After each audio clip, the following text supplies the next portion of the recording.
Ready? Look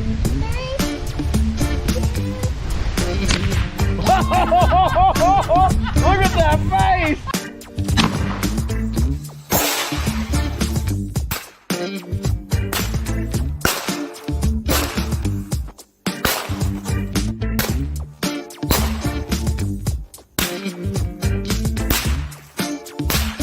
One less can of hard seltzer in this world. I'm proud of myself. So this is what everybody really looks like when they take their mask off after guns, beer, and therapy. Howdy, Hillbilly Nation. This is American Hillbilly. Man, glad to see y'all out there tonight. We got a great show for you all. Yes, we do. And man, we have a great panel in the green room, and we have a rock and rolling side chat out there. Hi, everybody. Man, this is awesome. Glad to see you tonight. Oh my goodness. We're all like just stuck to the gills. Brooke Cheney showed up, and she brought flutter nuffers. Is that right? Nutter fluffers? Flutter nuffers? I don't know. They just tasted great. Oh my goodness. So we got some awesome people back there in the green room, and I'm going to bring them out and introduce you guys to them. So anyway, up first, we have JH586. Jamie, how you doing tonight, buddy? Better than I deserve, man. Thanks for having me, and thanks to for Brooke bringing some more grub. I burnt the burgers, if y'all are wondering. Bubba ain't here, and I ain't doing roadkill possum stew or whatever. So I burn up all the burgers, and because I was doing more than one thing, I don't multitask well. But thank goodness she brought some grub from her house, so that was good. Thanks, Brooke. Oh, all right. Well, thank you so much, Jamie. I sure appreciate you, buddy. Thank you for showing up. See, we up next we have Pat in the bunker. How you doing tonight, Pat? I'm doing just like Jamie said, better than I deserve. Just got done doing a little bit of trucking, and now I'm back down in the bunker where I belong. And yeah, just glad to be out of that truck and glad to be on this podcast tonight. Ready to have some fun tonight. All right, buddy. Well, thank you so much for showing up. And look here, we got Gizzard Gary. He's been a member for 1 month, man. Thank you so much. And speaking of Gizzard Gary, I thought I seen him back there in the green room. Yeah, there he is. Hey, buddy. I'm here. Man. Hey, man. Yeah, thanks for having me, man. Thanks for all that good food and the treats and everything back in the green room, man. I'm have a hard time staying awake now after all that. Oh, yeah. So good eating back there, I tell you what. That's right. That just goes to show how good eating can be when Bubba don't show up with his That's hunting or roadkill for that week. So, oh man. So thank you so much for being here, buddy. And You're welcome. up next we have Chris from the 740. How you doing tonight, Chris? Good, man. Thanks for the invite. Glad to be here. Had an awesome day. I've been down at AIM Surplus all day for AIM Day. I got to hang out with Fluffy, 10mm Jeep guy. He's out there in the side chat, and got to meet a couple of my other subscribers in person. So awesome day, and we're going to have an awesome show. Oh, yeah, we are, man. With a great panel and side chat like this, how can we not have an awesome show? So up next, we have the voice himself. I mean, this guy we talked about earlier, he could have a $6 mic from Amazon or Dollar General or whatever, but he would still sound like this right here. Thanks, Hillbilly. I appreciate that introduction. Yeah, I'm the same thing on a Saturday night. This is a great place to be. Looking forward to it all. Rock. Well, thank you, DJ, so much for being here tonight. And we have somebody else back here. she is responsible for bringing the wonderful treats. I mean, oh gosh, I'm just stuffed. And I just want to thank Brooke Cheney so much for being here tonight. How you doing tonight, Brooke? Up, you're muted. Don't worry about that. Well, it's a good thing I talk with my hands, so you know I was trying to talk. You betcha. Well, happy to be here. Thanks for inviting me. And yes, this is the second party for me on a Saturday night. I just came from an Oktoberfest. You know, I made a fluffernutters for them. I think it only made sense to bring fluffernutters for you guys. So I'm glad you're all enjoying them. Oh yeah, I mean, definitely. Thank you so much for doing that. I mean, they were just wonderful. And also, guys, see, let me do this real quick. All right, I think I got it there. So, Brooke has a wonderful YouTube channel, and her show is on just right before Guns, Beer, and Therapy. So I'm gonna put out the link right there. So make sure you go over there and check out her channel. And like I said, she has a show. What time does it start? It starts an hour right before. It's 9 p.m. Where am I? I'm on the East Coast. Yeah, 9 p.m. East Coast. I usually try to keep it short, less than half an hour. I try to 15, 20 minutes, but it's Suicide Prevention Saturday. And there's other stuff I'm putting up there, but that is the thing that every Saturday night, 9 p.m. Eastern, is that one. And tonight, and thank you for sharing that, Hillbilly, but I really want y'all to go check that out, because this night that I did tonight was tons of resources for folks, especially focused on gun folk people. Wow, I can talk good tonight. I should have gone to the Oktoberfest party before coming here with you guys. Oh yeah, it's a great show. I got to jump over there and catch most of it while I was getting ready for this show. So yeah, it was awesome. You guys go check it out. Oh my goodness. I just want to thank you all for being here. Thank you, Side Chat. You guys are so awesome. I mean, look at them going out there. I mean, just great time. So anyway, was talking in the green room, and Pat from Pat in the Bunker, he wanted to say a little prayer for the people over in Israel. So, Pat, are you ready? And if you guys don't mind, we'll just let Pat lead us in a quick little prayer here. Okay. Can everybody hear me? Yeah. Okay. Let us pray. Lord, please be with the people of Israel, our Jewish brothers and sisters, and everybody involved in that conflict over there. Hopefully peace will reign quickly over the land and this end. In Jesus' name we pray. Amen.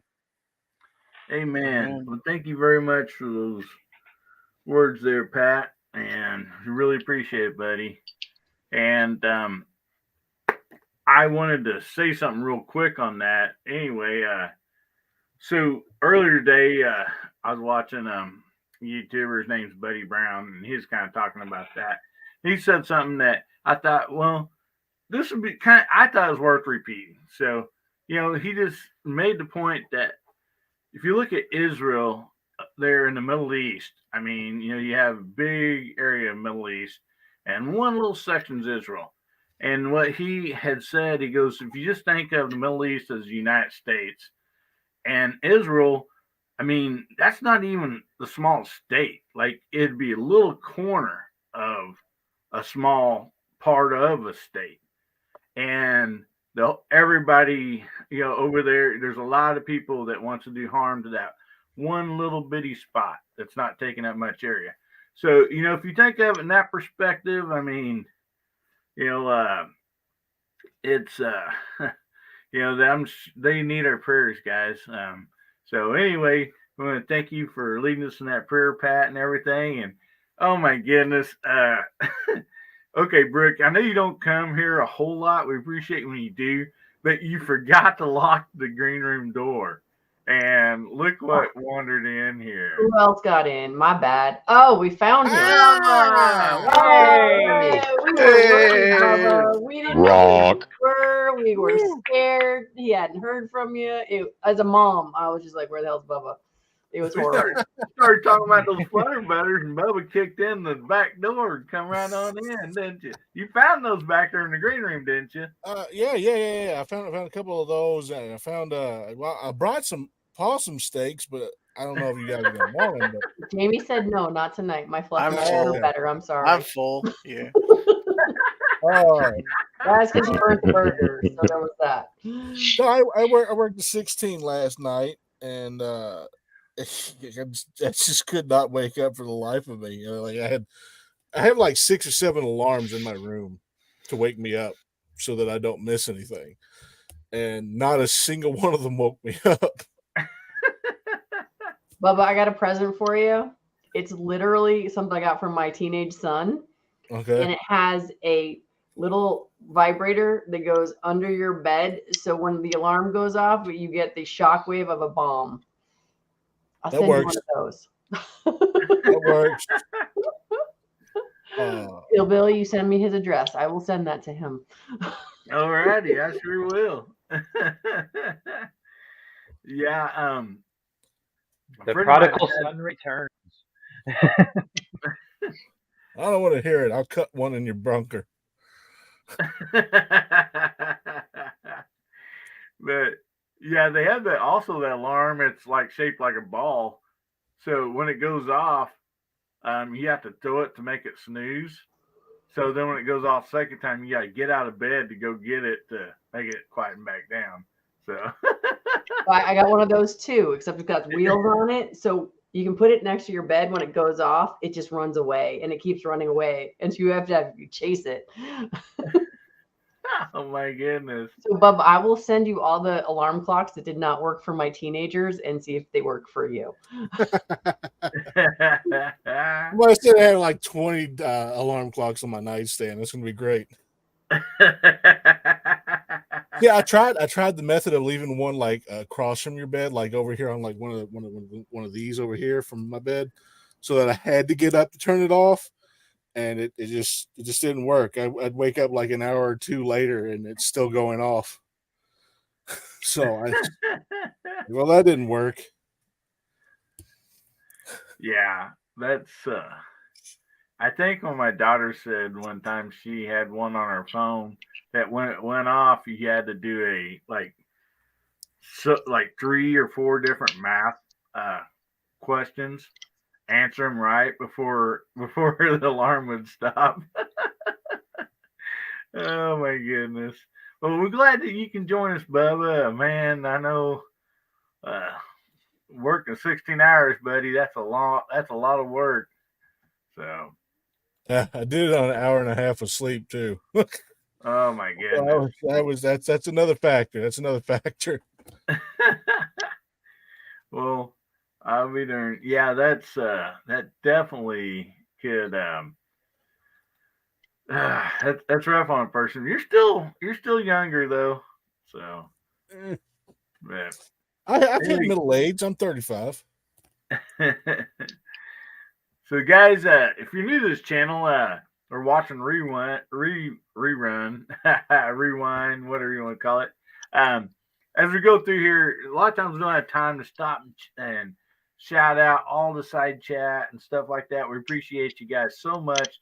So as the show goes on, we're trying to highlight your comments and everything, and that's our way of saying hi. We see you, we appreciate you, and so. Anyway, I want to thank all the side chat out there, very much for being here. And we're just going to have a lot of fun tonight. No doubt about that. So, what would you like for everybody to type in the side chat, Jamie? And if you wouldn't mind, would you care to call out the side chat out there that's watching on YouTube? And we have also Facebook, Twitter, and stuff like that too. So, be glad to, man. What show is this? 74? No, this is show 43. Okay, I got that back. Type in 43 and I'll call your name out on the YouTube TV.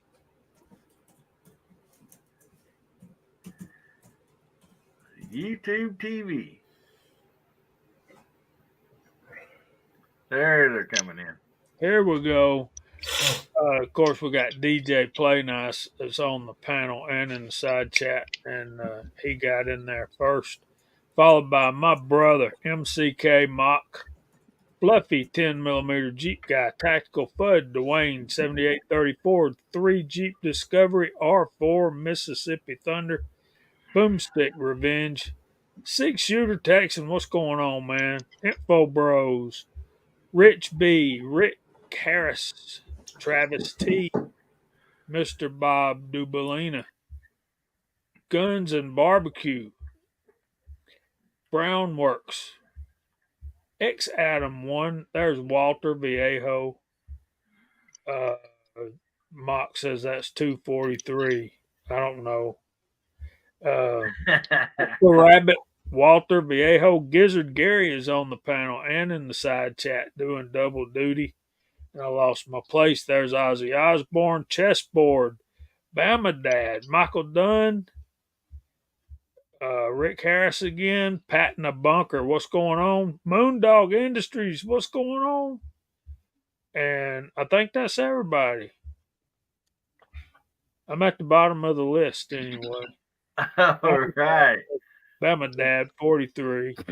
Well, thank you so much. And look at there, guys. Tactical Fud has gifted 5 memberships. Man, thank you so much. So, if you're wanting a membership for a month for this channel, grab those up and you'll have a free membership for a month. So thank you so much, Tactical Fud. That is very awesome of you. That is super nice. Thank you. Really appreciate you. And I try to do some fun stuff for the members, sometimes like videos and stuff that's not going to make it on the regular YouTube channel. I do something totally different for a side chat. I don't take anything away from the YouTube channel. I just give it more. And so anyway, with that, and then we started doing a live just for the membership. We're going to start doing a drawing over this for membership. And Brownworks, we have Brownworks out there too, man. Look at everybody. This is awesome. Look at all these people. Oh my goodness. Look here. Michael Dunn also gifted another 5 memberships. He gifted 5 memberships last week, guys. I mean, this is awesome.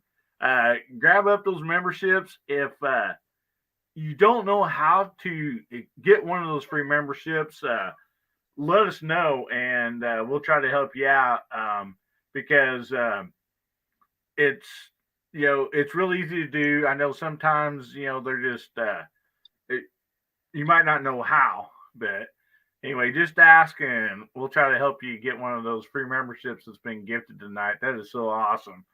And look here, DJ, he's been a member for a month. Awesome. Man, guys, thank you so much. This is so much fun. This is awesome. Okay, R4s, how you get one? You can actually, when somebody gets a membership, you can click on it. And if they're all taken up, then you have an option to get that free membership for 1 month. And also, there's a setting. It's pretty easy to, I guess, it's on your, down below on the live stream. And you can toggle a switch on to where if you're on a show and a membership comes up, you're in line to grab one. So anyway, that's kind of how they work. There's several videos out there and stuff on them too. So anyway, that's awesome, guys. Thank you so much. I appreciate it. He may have trouble doing it because he's eligible for the partner program. Oh yeah.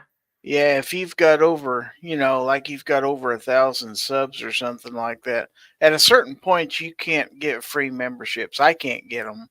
Oh, you can't? Okay. No. Well, see, I didn't know that. Thanks, Gary. I appreciate that.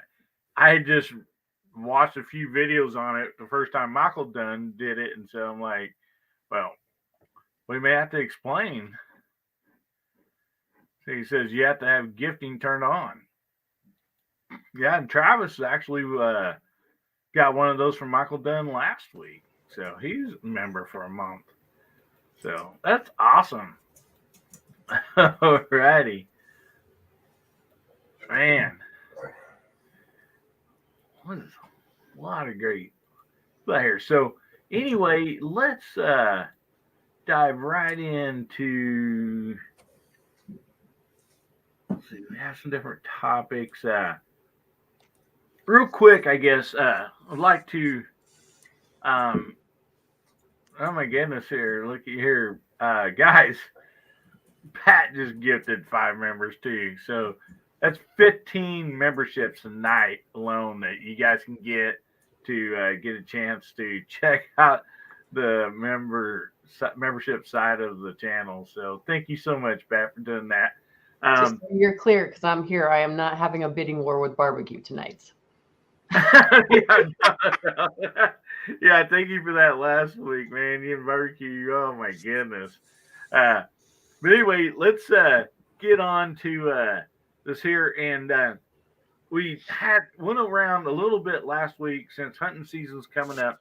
I just want to run around the room, fairly quick. And if you are a hunter, I would like to just tell a little bit about like what you hunt, like since deer season's coming up. That's the main thing. So we'll just limit it to deer hunting. In your area, what gun do you use? Do you hunt out of a blind, a stand? I know we kind of hit this last week, that there's a few people that had asked me, said, hey, can we talk about that a little bit more, or I missed it. So anyway, we'll just start with you, Bubba, and we'll work our way around the room real quick, and then we'll get on to another topic. Okay, I do not hunt in a stand. I am scared of heights, so I do not do that. I'm already tall enough as it is. I'm good enough there. I'll be on the ground. I don't hunt in the blind because I'm too big. No, thank you. So, and if I hunt deer, it's usually with, well, now it's 300 blackout, but usually hunt with that. I did hunt with a 308. I'm not your typical deer hunter. I go for the head. I don't care about the rest of the shots because I'm only there for the meat. I don't care about mounting anything. But yeah, that's pretty much it. All right, buddy. Well, I appreciate that. And so, Jamie, how about you, buddy? Any special stuff you do to get ready, and like, Yeah, make sure my rifles are sighted in. Y'all can't see me, can you? Is that a little more better? I hunt mostly. I hunt mostly out of ladder stands, and we have one shooting house that we hunt out of. But we just go and make sure they're all sound. Make sure the rifles are sighted in and true. And I hunt mostly with 270 Winchester, the greatest cartridge in the history of man. 350 Legend and 35 Remington, and I'm gonna be working in some 30-30 here probably next year. But there's 2 areas that I hunt.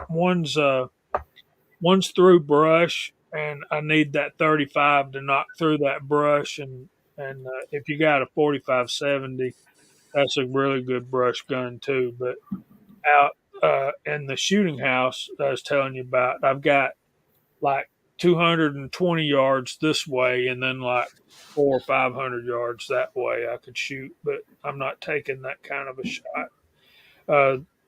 Hillbilly touched on it last night on Georgia Shooting Connection. You need to be sure of your shot, and last thing we want to do is wound an animal and have it suffer. So we're looking for one shot clean kills and harvesting meat.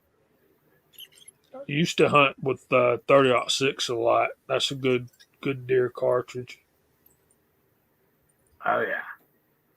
You betcha. Yeah, Boomstick says he hunts from his living room window. That's nice.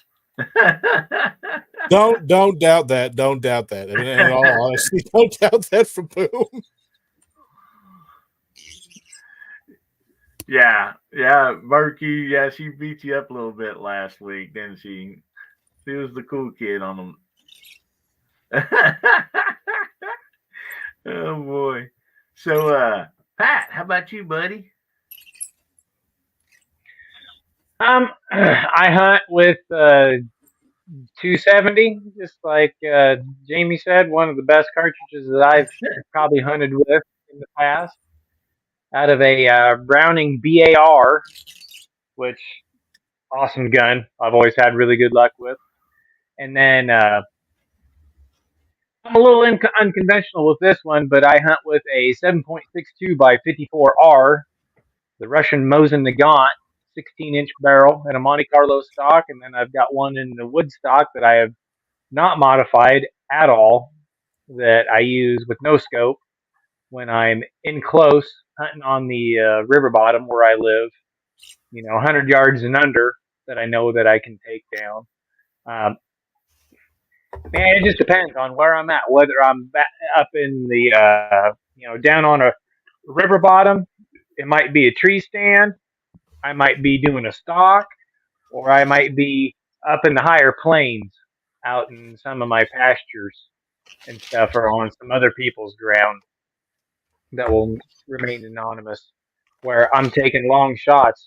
Those 3, 4, 500-yard shots with a nice big scope on top. So yeah, I got about 3 different rifles that I can hunt with. So it's a lot of variety out here. Just depends on where you're at is what the gun you need. So yeah, it just depends on the situation where I'm at, and if I'm off the river bottom or up in high plains. You betcha. Yeah, if you have multiple different places you can hunt, uh, it's always a lot of times maybe a different position if you're on the ground, up in there, and even the rifle that you might be using. Info Bros said he got a lazy boy set up with a lead sled in the living room. So, oh boy. So, Gary, you got anything you want to add to this, buddy?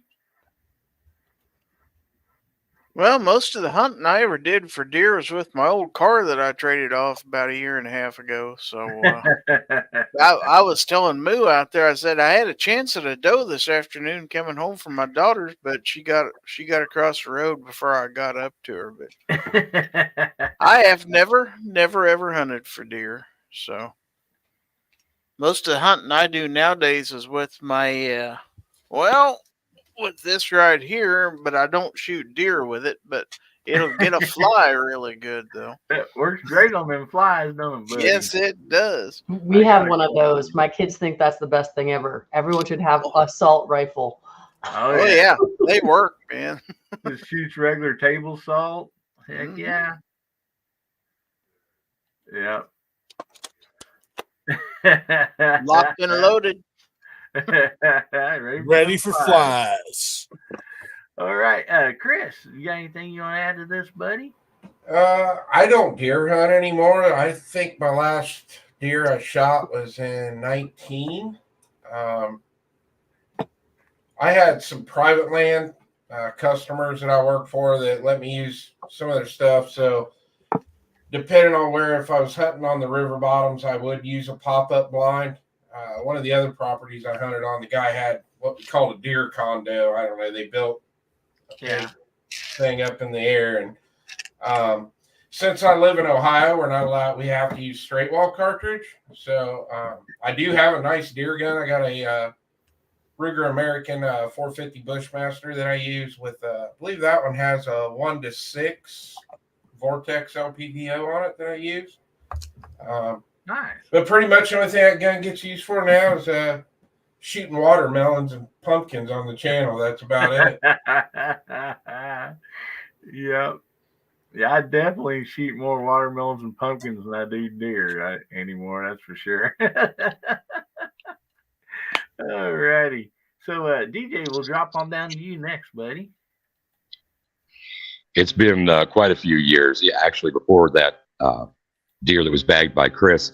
When I used to go, I used a Enfield model 1970. Actually, the American Enfield model 1917. It's in 30-06. That was a Winchester manufacturer. They had a couple other companies that did those. It was an infantry rifle for World War One. I used that for a while. Browning A5 otherwise, and that's for birds too. Yeah. Awesome. Alrighty. So, Brooke, you do any hunting, or anybody in your family do? Or Closest I ever got to hunting was every Thanksgiving. My father and I would fly down to Maryland, and I'd sit in a duck blind. And I think I was 12, 13, somewhere in there. And about the only reason I sat in the duck blind, because there was a really cute 15-year-old boy who was shooting as well. And I would just fall asleep on him haphazardly. So I never shot anything while hunting. I just slept while hunting in a duck blind. Oh my goodness! Well, I believe in catch and release. I had a boyfriend when I was out in Wyoming, and I would help dress deer and antelope and moose and everything that we're able to hunt out there. But I've never shot anything to kill it. Wow. Alrighty. Yeah, and I mean that's just some people hunt and some people don't, and that's just fine. I know at my age I don't hunt. I mean, I hunt, but man, in my younger years, like I spent weeks scoping out, and getting ready for bow season, and then rifle season, muzzle loading, and not only deer but turkey, just pretty much everything, hunt and fish. That was majority of everything I did, and so anyway, yeah, it just. You get older, it just for me it just cut down a little bit. So, but around here mainly use 30-30s, that type of stuff, because we do have a lot of trees and a lot of brush, and but we do have a few small fields, not very long, but it just depends on where you're hunting at, I guess, as far as the selection of rifle and caliper that you use. But anyway, yeah, if you do hunt, like I said, just Jamie brought it earlier, make sure you have that shot that is going to take down the animal and not have them suffer any, and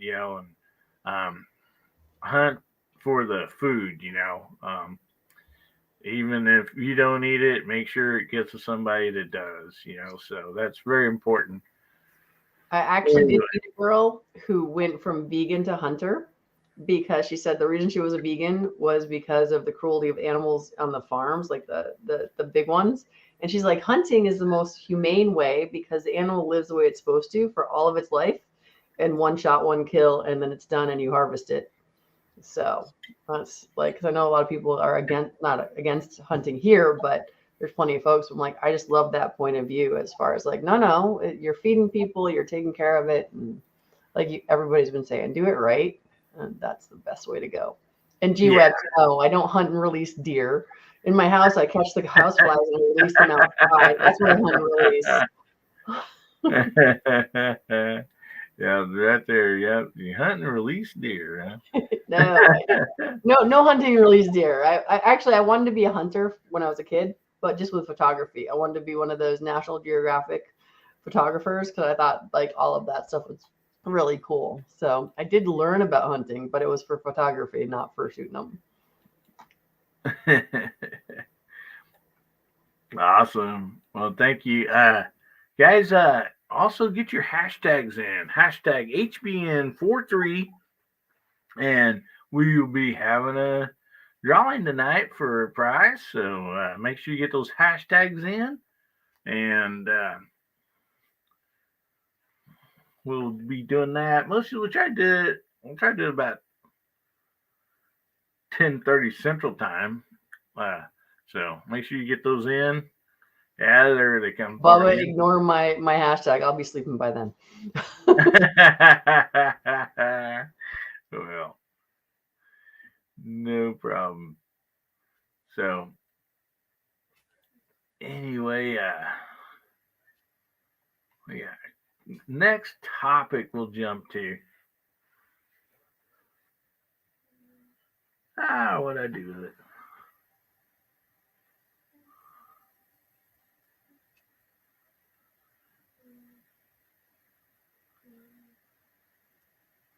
Oh boy, it didn't get put on the banner.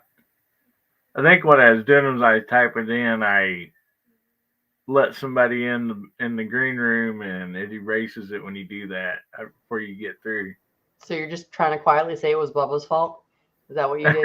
No, I did this on my own. I was like, oh man, it might be my fault. I did fart on my way in. Well, you know, it might have knocked it out. You know, you never know. Alrighty. Oh, but I did have something to say though. I did have something to say. By the way, thanks guys for all the cursing in the chat. It has bought me a big old box of 25 20 gauge shells and 125 rounds of varmint rounds of the 22 mag. So yeah, I mean, you know, swear jar worked out. Yep. I think at least $5 was from Pat. who we seem to have lost already. In one night. So I'll tell you what I am going to do here. Let's do this.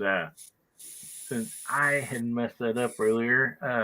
All right, Gizzard, give us some fireworks while we're waiting for Hillbilly to figure out what he's doing. Do you remember? Which one? Double thumb. All right. There we go. And the double rock-ons, the lasers. Don't forget that. Oh, we didn't see that one. We were going through all of them earlier. Oh, say, can you see? Oh. Like, I always loved laser rock shows when I was a kid. They don't do them anymore, man. It sucks. No, go to the planetarium. Go to the planetarium. Exactly. They do them there. In the science museums. Like Boston does a crazy one. Like they do a Michael Jackson one. But it's actually pretty cool. Alrighty. So side chat. Throw out a gun topic real quick and we will we'll pick one of those and we'll go through the room and let everybody talk about that. I got a side topic. I mean, y'all can write what you want, but here's what I'm suggesting is that next week, on the 27th of this month, I'm helping out with Polite Society podcast training. And he's like, how about why you carry? What are good reasons to carry? What's a bad reason to carry? And that was one of the things we were talking about. Like, what made you decide to carry, or what do you think people are doing wrong when they carry, or something along those lines. But anyway, y'all type whatever you want to. But since I just happen to be on a show that's going to be talking about that, I'd love to pick your all brains. So it was, if you decided to carry, what would you carry? No. It's more like, why do you carry? Like right now, like for me as an instructor, I have people who have never touched guns before and they're afraid and they're scared and they just want to have a gun. And the challenge is like, okay, when you're telling new people about why you carry, what is the reason that you're carrying? Not what you are carrying, but why do you take the time to make the training? Why do you take the time to make practice? Why do you make that a part of your life every single day? Because if you carry, at least my understanding, is that it's part of who you are, because it's just something that you do. But like talking about like why do you carry? All right. Anybody on the panel want to take that?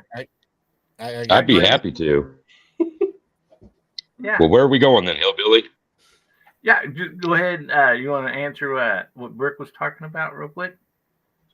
Yeah, and then whoever else, I'm sorry that we kind of all jumped in there at the same time. I originally armed myself because I was a very young married person, and I just wanted to provide defense basically for my home. The reason I began to carry is because I wanted to extend that protection, not just for myself, but for others. I seem to have a predilection for that kind of thing. And then finally, the modern reason that I carry is because I can't run like I used to. I can't fight like I used to. I can stand my ground, although Nebraska is not a stand your ground state. And that's what I got. That's why I carry, to defend myself and others. Okay. Very cool.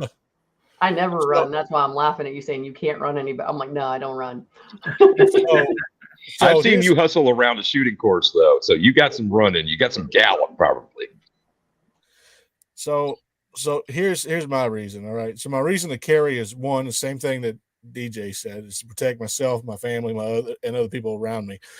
A reason to not carry, I don't believe anybody who carries should have the mindset of, oh, I get to kill somebody if they attack me. That is a horrible mindset. That is a terrible mindset. Nobody should ever have that mindset. The mindset that you should have if you're going to carry is that I hope I never have to draw this gun. That is the mindset that every person who carries needs to have. That is the number one mindset. I hope I never have to pull this gun. I hope I never have to end another person's life to save my own. I hope I never have to be put in that situation. Every gun owner should be thinking that. Everybody who carries should be thinking that. It's just a fact of life. You should not be wanting to end someone else's. The Bible says the meek shall inherit the earth. Now, if we was to take it by the definition that we have today, a meek person is someone who's timid and cowardly. That is not what the Bible definition is for meek. For the Bible, the definition of meek is someone who can use the sword, is well versed in the sword, will carry a sword, but chooses not to use a sword unless he absolutely has to. That's the definition of meek for the Bible. So that should be our definition of meek when it comes to carrying any kind of weapon whatsoever at all. But if we're going to be drawing our weapon, it should be with the mindset of saving somebody else's life or saving our own or our families. That's the only mindset that we should ever have when carrying a firearm. And that's my 2 cents on it. All right. Yeah, and I think for a lot of people, I mean, most of the gun owners I know, we use it more not only protect yourself, but it would probably come more to get in that situation to protect someone else, that is innocent. And, I mean, it's just kind of comes second nature. So, who's next? Who else would like to say something? I'll jump in real quick on that, as long as everybody can hear me just fine, since I had to switch off my computer to my phone. Yeah, just about like what everybody else said, but I'll put a little caveat on top of that. I have found myself especially in one situation, I won't get into it here tonight, but one of the top reasons that you cannot draw your weapon is in hatred or in malice. Yeah. If you're in that mindset already, if you have revenge or hatred or anything else in your heart set on that, then you have no way you should carry a gun. No way. You should. It should be very specific to protect you, your family, loved ones, and others in dire situations. That and that only. And I have found myself a couple times in that. And one time I was carrying, and thank God it didn't go to that. Praise the Lord, it did not go to that, because it would have been ugly. And the other time, I wished I would have had one. And Thank God that one didn't go sideways either. But in my mind, it was about that freaking close, and it's scary when you get to that point. It's scary, but if you can hold your ground and you're a good solid mind and good solid constitution, then yes, anybody like that should be carried. But if there's any doubt in your mind or in your heart or in your soul about being able to take another person's life because they're threatening yours, your loved ones, or anybody else's, then you have no reason to carry. Yeah. You have to have that mindset to carry. Yeah. Hands Man. down. If there's any doubt in your mind, don't. Yeah. Just don't. And Travis, Because you become a guns aren't for leveraging an argument, and that's very exactly. Yeah, that's hitting the nail on the head, man. That's hitting the nail on the head perfectly. Yeah. Thank you, Bubba. Thank you. But anyway, that's my 2 cents to take Bubba's line from earlier. So, but yeah, that's my 2 cents. Alrighty. So, anybody else? Gary, I know you want to say something. Say something.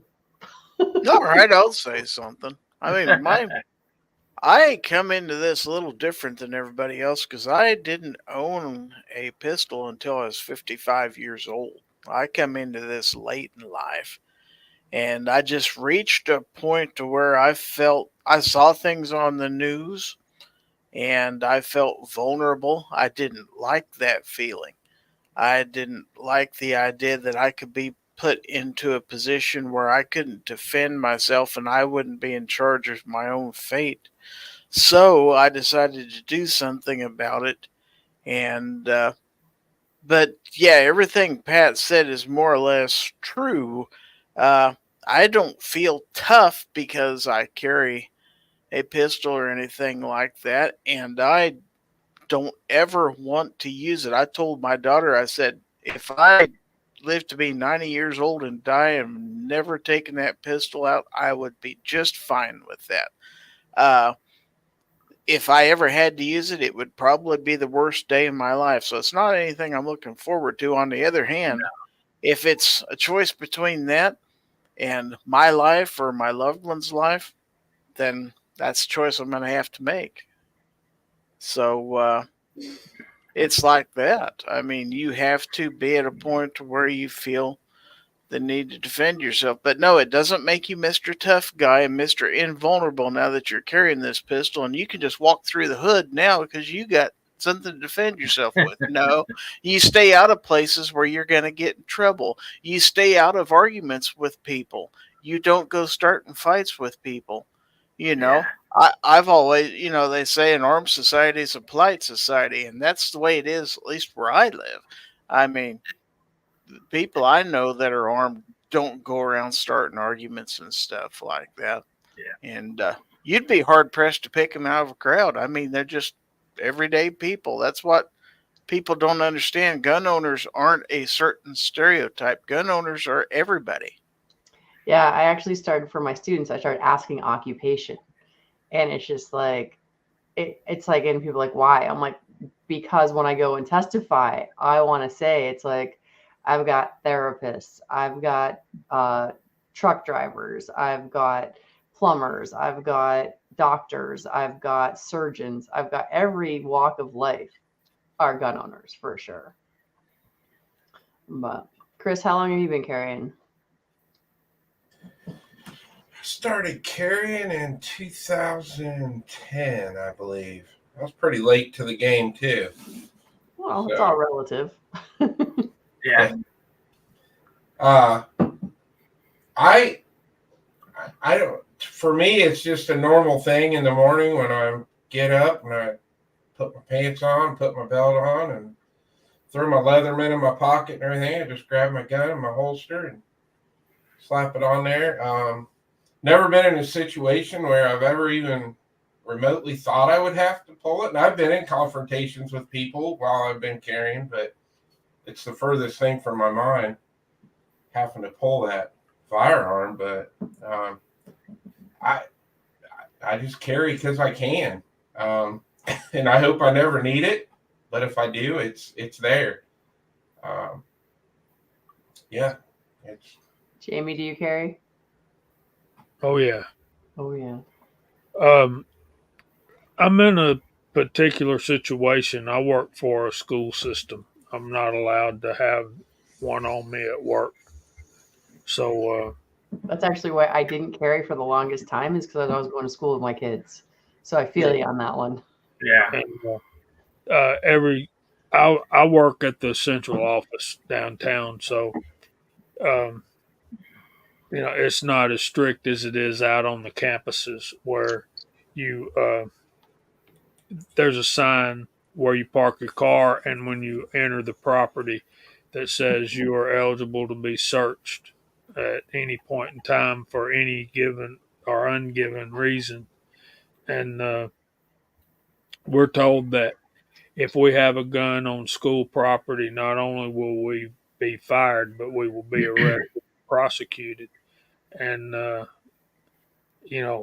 what's in my car ain't nobody's business. What's in my truck is my business and nobody else's. In the state of Georgia, um, legally, your vehicle is an extension of your domicile. So you can keep a gun in your car, and nobody's business. And if they decided they were going to search my truck at my work, I would demand that they have a warrant, and because that sign is not up at the central office, they tell them to start searching everybody else's car, and when they got to mine, then they could search mine, but they could start with the superintendent's. And we have a police officer on staff that's over all of the school resource officers, and he openly carries up and down the hall at work. And of course, he's a policeman, so he can get by with it. Yeah. But when I'm not at work, there's one on. Yeah. See, I've been a gun guy since I was 10 years old.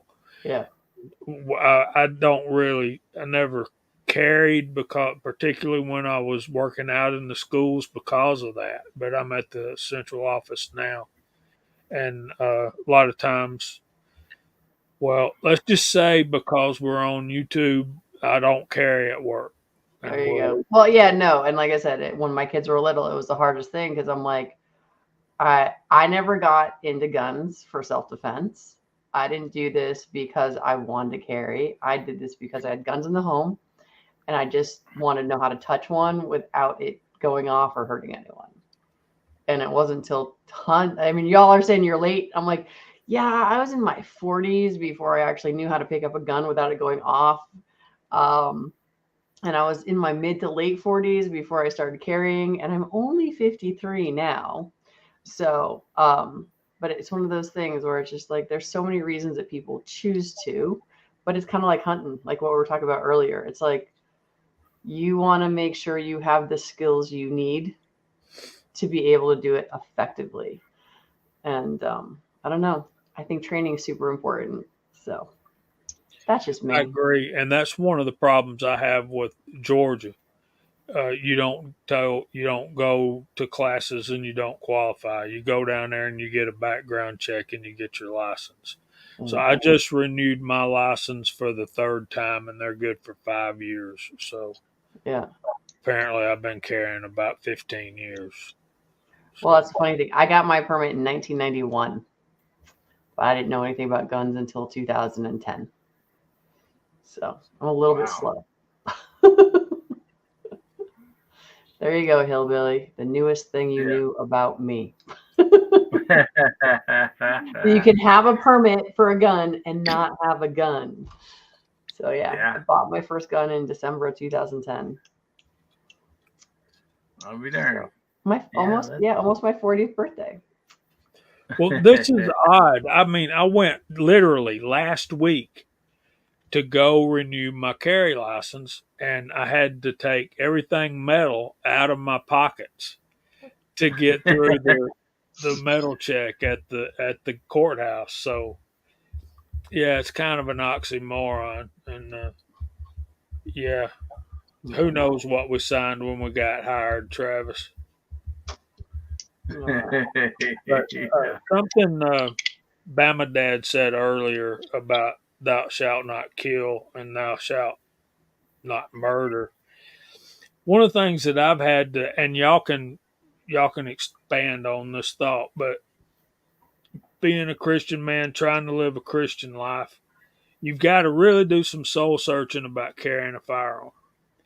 Because I'm assuming if I have to pull my weapon and somebody has put me in a situation of having to defend my life or the life of a loved one, then I'm assuming that that person does not know the Lord. And I'm assuming if I have to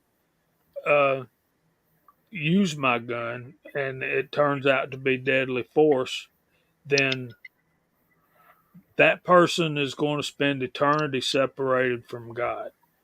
And we are taught as Christians to spread the gospel, to go make disciples, and be His witness. And I've had to really do some praying and soul searching about that kind of thing, as far as what our duty is as Christians. I think our first and foremost duty is to protect the life of our loved ones, even if that means deadly force. And to do that, I have to protect my own life. I can't help anybody else. Like when you're on an airplane and you're traveling with a kid, they'll tell you to put your air mask on first and then put it on your kid.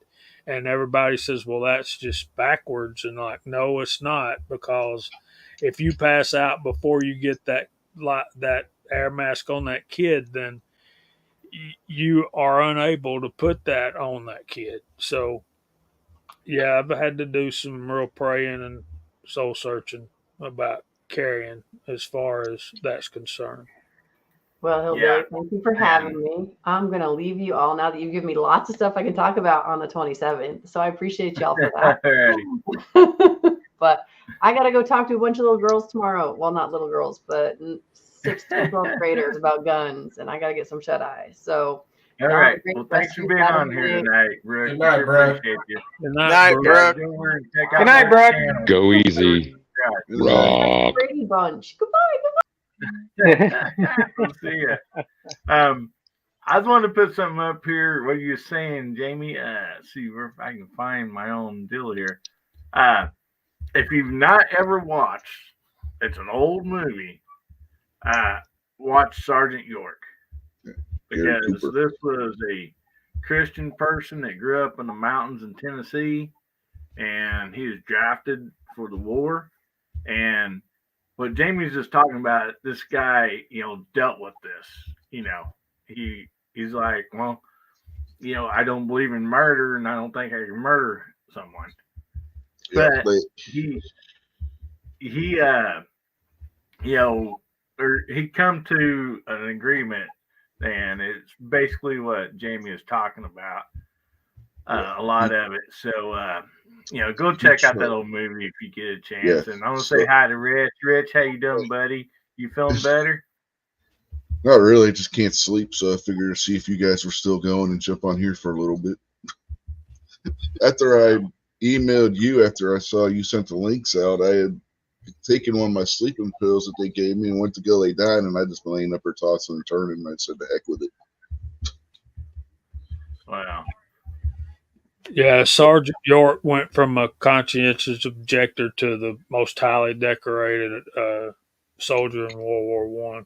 Yeah, he tried filing a conscientious objector, and they wouldn't accept him as one, so over he went, whether he wanted to or not. And yeah, he did. If you don't know his story, he's got if you can find his biography in your local library or bookstore, read it. It's a really good read. Yeah. Agreed. Not just the movie, the book itself. Yeah, well, it's based on a true story, so I mean that's Well, what Hollywood think takes the some movie- liberties with the story, Yeah. but the book is, even without the liberties, the book it's the expression, the truth is stranger than fiction. Sergeant Alvin York's story fits that to a T. Yeah. Yeah. So, guys, make sure you're getting your hashtags in there. Hashtag HBN43. We'll be doing a giveaway here in just a little bit. So, anyway.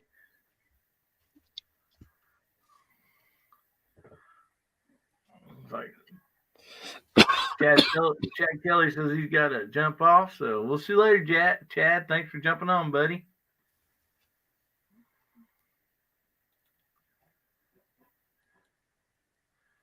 Oh, my goodness.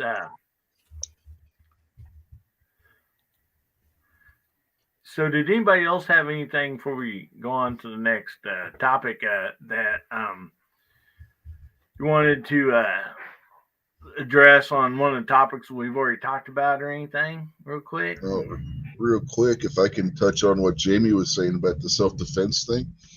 In the scripture, if you look at the law of Moses, the Bible flat out says that if a man is killed while committing a burglary, the person who kills him shall not be found guilty. What Jesus said when they were coming to arrest him, that we need swords. Yeah. And So if you can't afford one, sell your cloak to buy one. said if I forget which one of the disciples it was, but they said we have two, and he said, "Well, that is enough." So.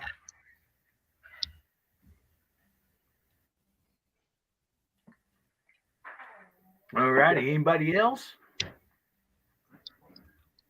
All right. Well, we'll jump on to the next deal. And I've had this over here. We've not used this topic yet, but since I thought it'd be a great time to use it, we'll be doing our giveaway in about 15 minutes. So I thought this would be a great time to go over this topic. And we'll just start back on top of you, Bubba. So the question is for you in the side chat, you starting it off, what's one of your favorite old time movies? We were just talking about Sergeant York, and I thought that'd be perfect opportunity to do this topic. So one of my favorite movies of all time, and just movies in general, is Abbott and Costello movies. I will never not like Abbott and Costello movies. And given my age and what age group and what birth group I'm a part of, which being millennial, it really throws people off. I was called the old man in middle school and at the end of elementary school and all the way through high school because I just knew old movies. I knew Citizen Kane. I knew everything like that. I actually had a classical film studies class, and the teacher said, "How do you know all this stuff?" I said, "Well, that's all I ever watched was old movies."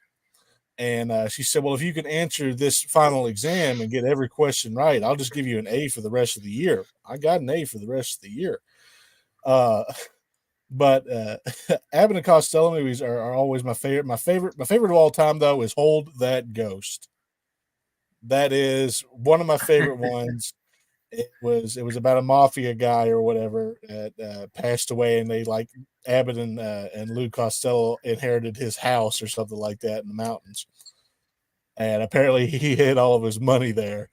So we had a bunch of like gangsters trying to break in and trying to steal stuff, but they would dress up as ghosts and scare the crap out of them. So it was always just funny, and I've always enjoyed their movies. But that one's my favorite. It was the first one where Lou actually got a girlfriend in it. And she was just as crazy as he was. After that, it would be Buck Privates and Buck Privates Come Home for Abbott and Costello. Those are my top three movies. Well, awesome. I want to say hi to Futbucker out there, and he said Brokeback Mountain was his favorite. If you guys don't remember Fut, he's the New York firefighter. He's been on this show a couple times, and then he was on the show with MacMan and me when we did the 911 deal. So I want to just say hi to Fut real quick. And so, Jamie, we'll jump on over to you, man. There's some great movies out here in the side chat. Yeah, there is. That Who Shot Liberty Valance is absolutely great. It's a very good ensemble cast. I'm getting into, y'all know, Duffer, The Godfather 1 and 2, absolutely. Tombstone, that was made in '93, but I don't think that's quite what we're talking about here. There's a series of westerns starring Randolph Scott, and I know Randolph Scott, but they're called the Renowned Westerns, and there's a series of like 7, maybe 8 movies made in 5 years, and I think they started in 1955 and went through 59 or 60, maybe it was 61, somewhere around in there. Anyway, they're called the Renowned Westerns. They were directed by Bud Boddicker and star Randolph Scott. And there's some great writers. Parnell Roberts is in one of them with him. Lee Marvin's in one or two of them, and great old cowboy movies. If y'all like cowboy movies, check that series out. I think you'll like it. And then, of course, the John Wayne movies, McClintock.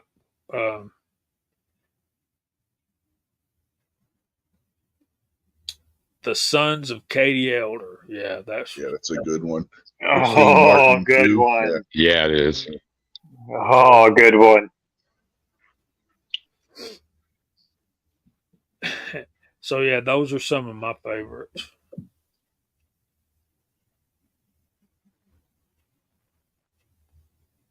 Did we lose a host? No. I got to wonder. There he is. There I am. Yeah. Yeah. There's some great ones out here on the side chat, but yeah, those are some great ones, Jamie. Oh my goodness. So Gary, we'll jump on down to you, and Bubba, I sent a private mess or a private chat there. You want to check that out real quick? So you're wanting how old are you defining as old? It don't matter. I mean, if you was born, my favorite movie of all time is Blazing Saddles. I'll admit that. I've always loved that movie, but it's not really. Oh, perfect. If you want an old movie, I'd go back to something like It's a Wonderful Life or something like that. I've always enjoyed that movie. Of course, everybody enjoys that movie. But old Jimmy Stewart.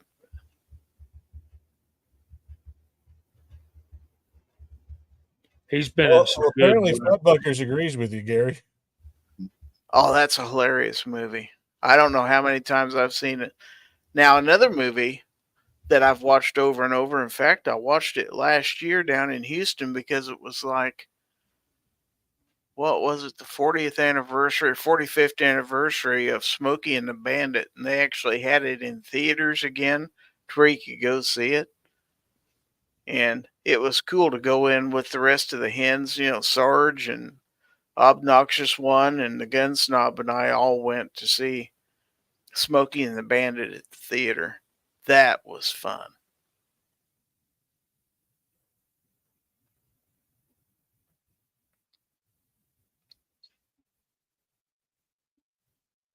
Yeah, Vanessa Kitty, that's a good one. One I forgot, Gone with the Wind. My mom says that's the greatest movie ever made. So I've still never seen that. Still never seen it. Well, did you like it, Walter? Walter says he watched Ride Lonesome tonight. That's one of those movies I was telling you about.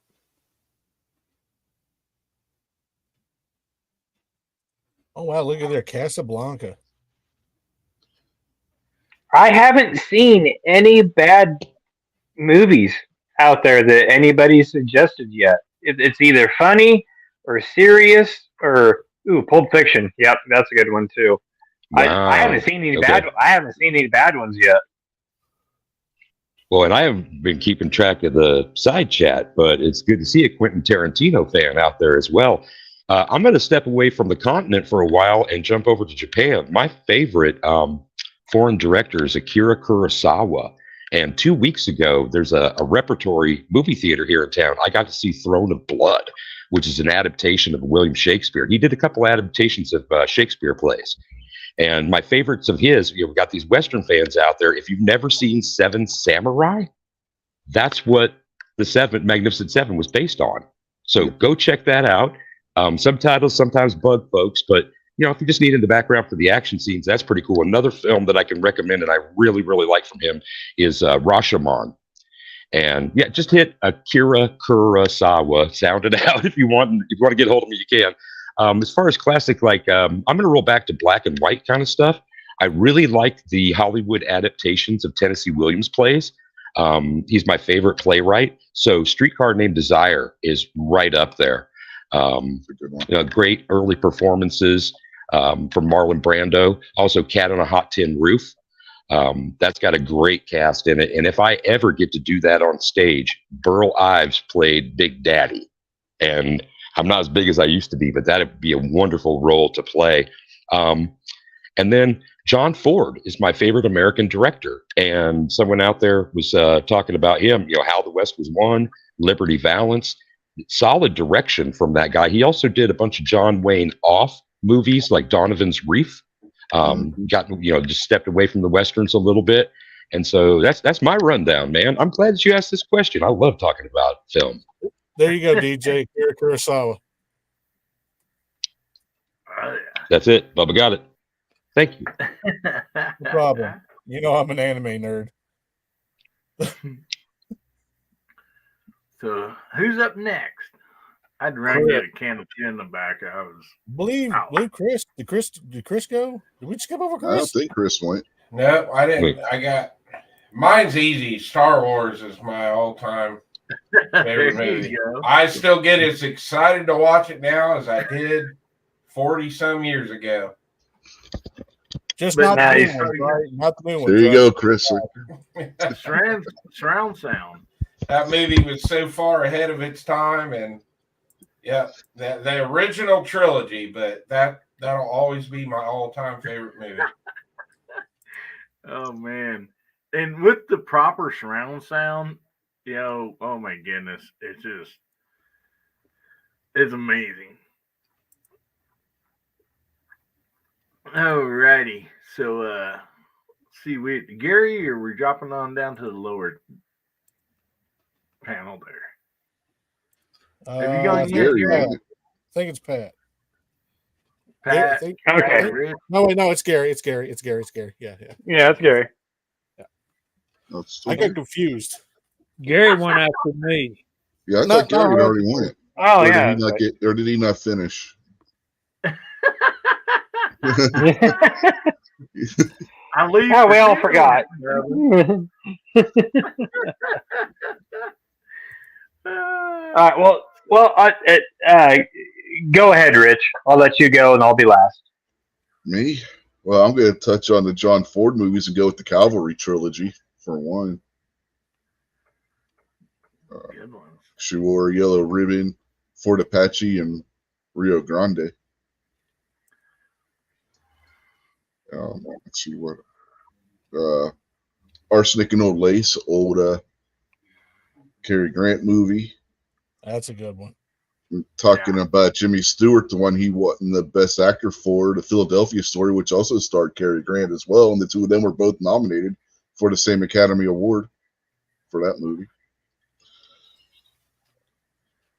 There's a lot. I could be here all night, man. I'll just stop at those. The Arsenic and Old Lace was one of the first times that they did dark comedy. Like, because it was dark. Yeah. They They wanted just like nice as could be. It's like, oh, we just thought it would be like, oh, okay, yeah. they wanted Boris Karloff to play the part of his cousin, but he was caught up on Broadway because he played the role on Broadway. They wanted him to reprise the role in the movie, and he couldn't because he was under contract to do something else at the time. And so they inserted the joke about his cousin looking like Boris Karloff because of the fact that it actually was supposed to be Boris Karloff playing the part. Yeah. Boris Karloff was the king of creepy. I don't care what anybody says. He was the king of creepy. Vincent Price too. Ooh, yep. Yeah, I just got done watching a couple of oddball Vincent Price films. I wish I could remember their titles right now. It's like they're like bikini girls, and they're supposed to be bombs themselves. He did 2 in that series. Yeah. I know And speaking of that film, I got to see House of Wax was a 3D movie that he was in, and got to see that in a theater with the 3D glasses. Is something they brought back, and one of the opening scenes is a guy out in front of someplace. He's got paddle balls, and he's like doing them, trying to draw in the crowd and stuff like that, and he tosses them out at you. I ducked for sure. 3D was fun. Yeah, that was a remake of an old 1930s movie that starred Fay Wray. Guys, please look at Boom's comment. I can't do it. I can't. This is hilarious. I can't. And going back to the House of Wax, the one that played the woman that played the one that he turned into Marie Antoinette, you might remember her from a TV show called The Addams Family. She would go on to play Morticia in The Addams Family. Yeah. I'll be honest. The Addams Family, Morticia was like one of my first crushes. I'll be honest. I'll be absolutely honest. And then the wife from the Munsters. Yeah, that was another one. Yeah, who also was in the movie that Jamie mentioned, McClintock. Yep. Maureen O'Hara. Maureen O'Hara. No, not Maureen O'Hara. Yep. Yvonne DiCarlo. Yvonne DiCarlo. Oh, when you said McClintock, that's the one I was commenting on. Right. Pat, back up to Maureen O'Hara. The woman from the Munsters, man. Come on. Maureen O'Hara wasn't in the Munsters. That's all right. Somebody said McClintock, and that's the one I was commenting on. Yeah. Apparently, there was a thing with her and John Wayne. So, Info Bros throws out a good one too. The Quiet Man, another John Ford one that wasn't a Western war movie. Mm-hmm.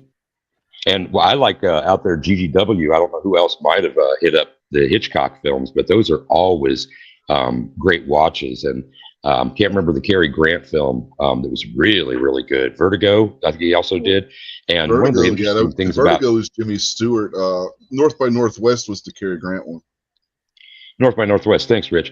One of the great things I like about him as a director is he always had a cameo in his films, a non-speaking one, but he would be in the background somewhere, like walking down a street or getting on a bus, kind of thing. That was great to see that guy. And Alfred Hitchcock Presents, getting to watch that in syndication, that was a blast too. I like that guy. Yeah, definitely. Jimmy Stewart, if I remember correctly, did more Hitchcock films than any other actor.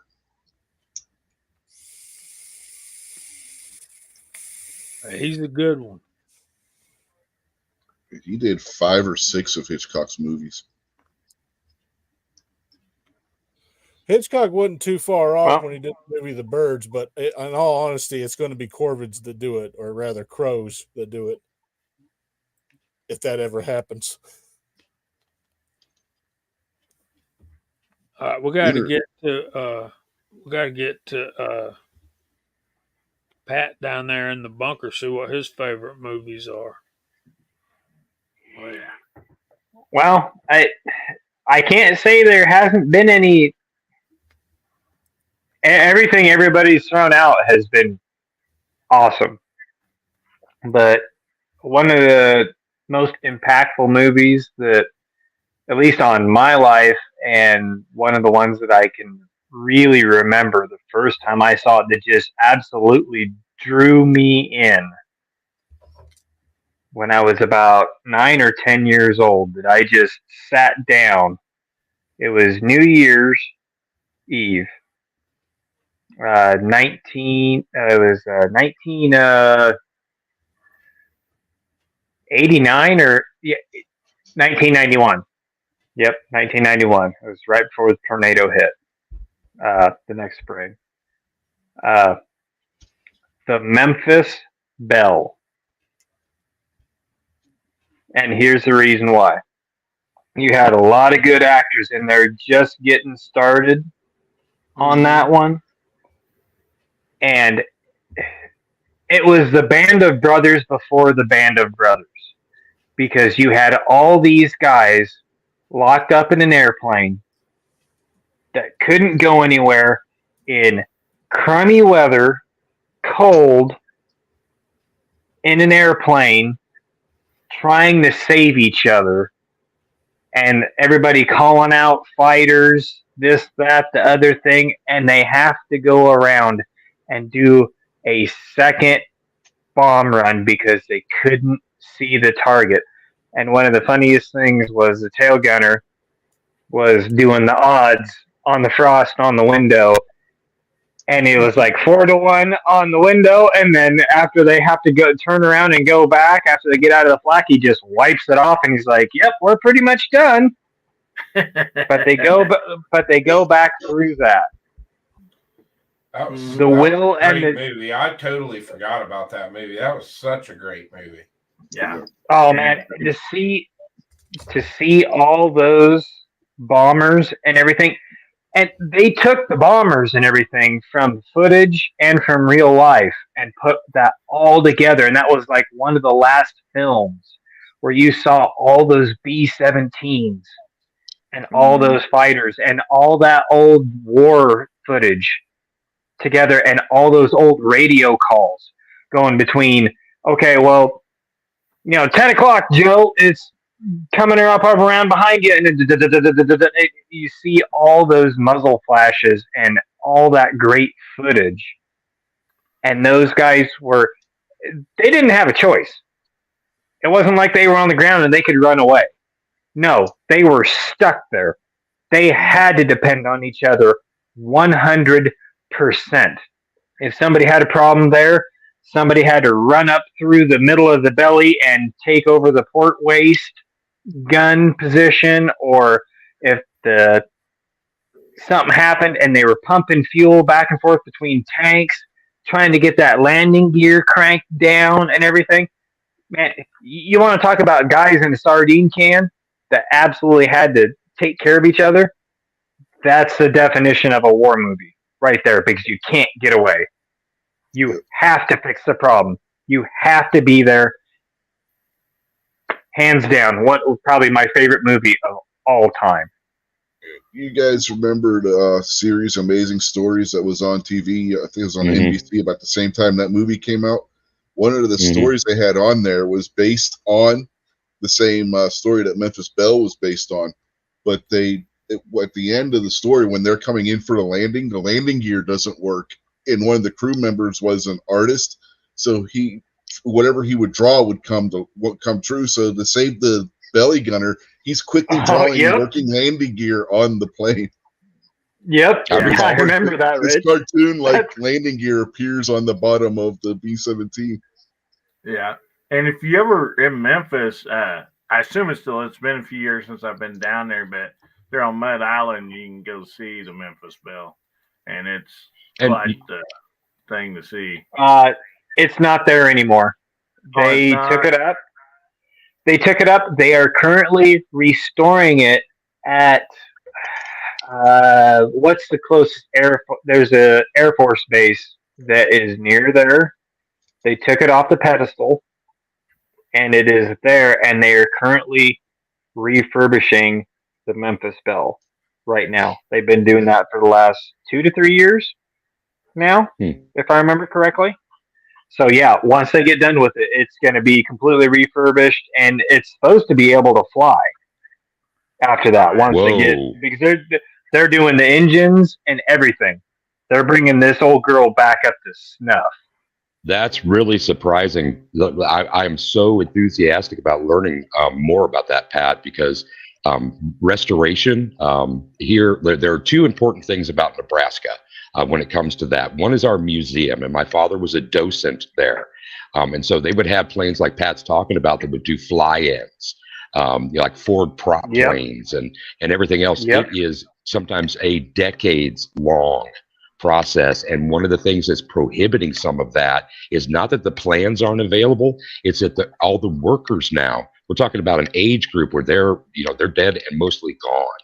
And so, having the references of those folks. The other thing that I wanted to mention is we're on bombers for whatever reason. I remember what it was, but thanks for that, Pat, is that here in Bellevue, Nebraska, which is basically part of the Omaha metropolitan area, you guys might know the base Strategic Air Command off at Air Force Base.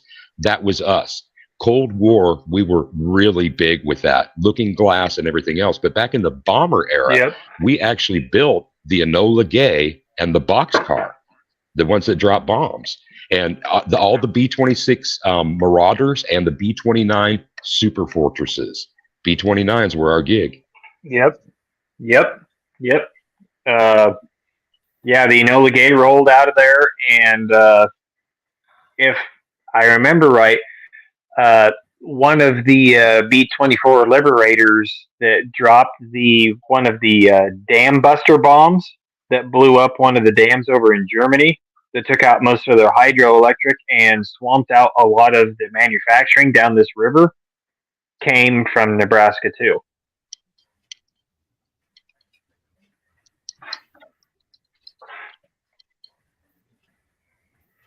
Yeah.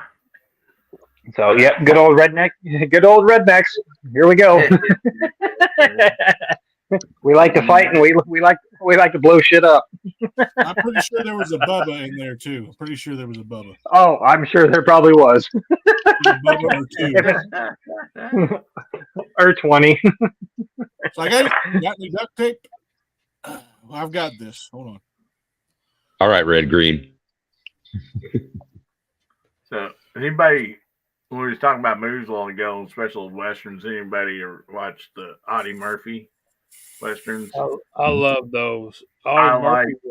He was a decorated war hero as well. He was actually a decorated war hero, and I like pretty much every old western that he was in. And so, all right, boys, I got to bid y'all good night. Take all right, oh, yeah, man, I got church in the morning.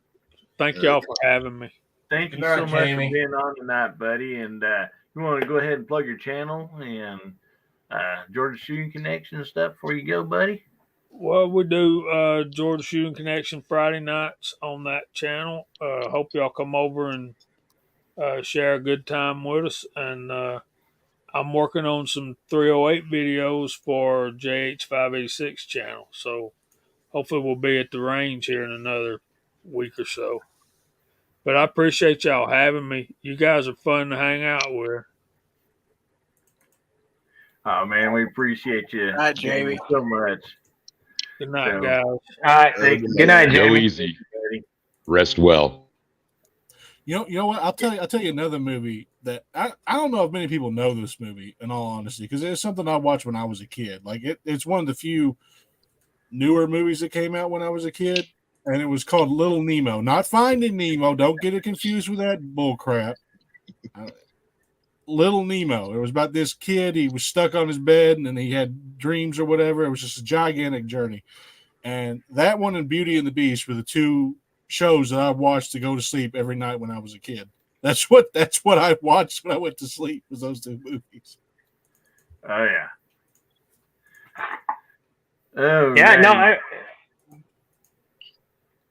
Let's go ahead and get this drawing out of the way, and then we'll just go ahead and we can finish talking about this. And I got another topic or two also. So anyway, Alrighty, so let me get this pulled up here real quick.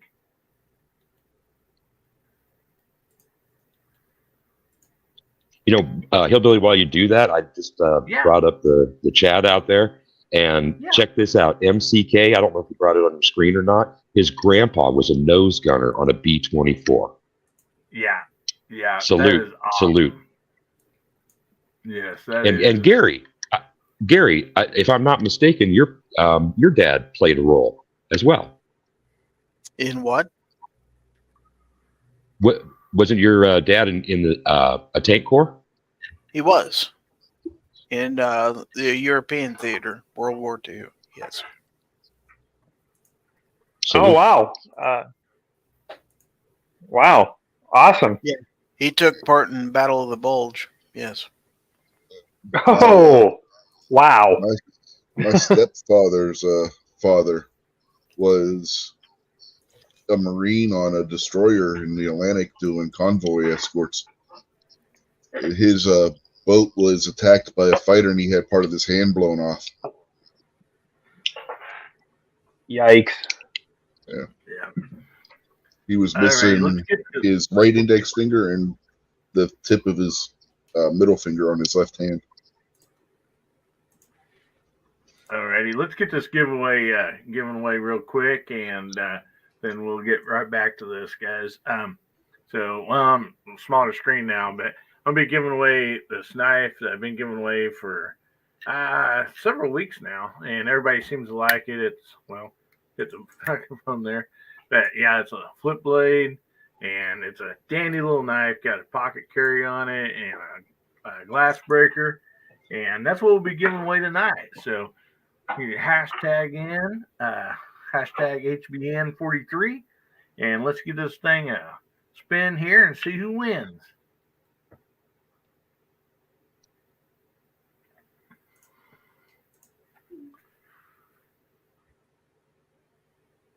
Travis T. Congratulations, buddy. Congrats, Travis. So Travis T. There's one of the knives I was giving away. The Albatross. Send me your. I don't know if I have it or not, but go ahead and send me your name and address, and I will get that sent right out to you, buddy. And I think, it's AmericanHillbillyUp at Gmail, bud. So if you can get that sent out, I'll get that right to you. It looks like he was the last one to enter, too. And they say procrastination doesn't get you anywhere. Yep. So, we'll go another 15 minutes or so here. Is there anything else anybody else is wanting to add to those movies or any of that stuff before we go on? Actually, there was one more quick movie. This is gonna probably sound dumb to the rest of you, except for maybe Hillbilly. Days of Thunder. I loved that late '80s, early '90s NASCAR stock car esque race movie. I don't know why. It's not realistic, but for some reason I love it. I just do. Yeah, especially you go around those corners fast and you put on perfectly matched tires. You can take the outside. Yeah. Yep, exactly. Nobody goes to the outside in turn 4.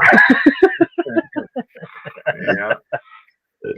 Bubba mentioned Beauty and the Beast. The only cartoon my grandfather would watch was The Little Mermaid. He loved The Little Mermaid. Alrighty. So, where is I just had it? Well, we basically have 15 minutes left. I don't know if you guys want to just go ahead and carry this on out with this movies and stuff about that, or is there something else you guys want to talk or side chat? Because I do have more topics, but like I said, we got about 15 minutes left, so we'll carry on here for a little bit, and then we'll give everybody a chance to plug their channel before we get off here. Well, what topic you got? Oh man, probably some of the ones I have would take longer than 10 minutes to go through. I imagine. Well, if it's too long, let's 'cause just keep everybody- talking about movies and Yeah, because I think everybody would really enjoy these, and so it's probably going to be a 20, Bam 30 at that. minute topic at least. Bam at that threw an interesting title out there. He said "Song of the South." That movie got canceled by Hollywood. They claim it was racist because how dare you have somebody play a slave telling slave stories? That's racist. Yeah. Hey, owner Rick Harris, as soon as I can hook up with High Point and they do a sponsorship, buddy, I'd love to give away some of those.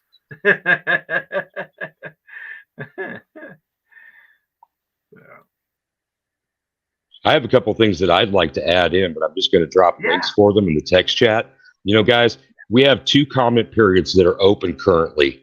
The ATF, you know, the rulemaking that they're doing with the change in what's the definition of firearms and whatnot, and then also something that really, really impacts our FFLs, you know, especially the smaller ones right now. And that is, well, it's all of them kind of thing. I've dropped those links. Please stop by.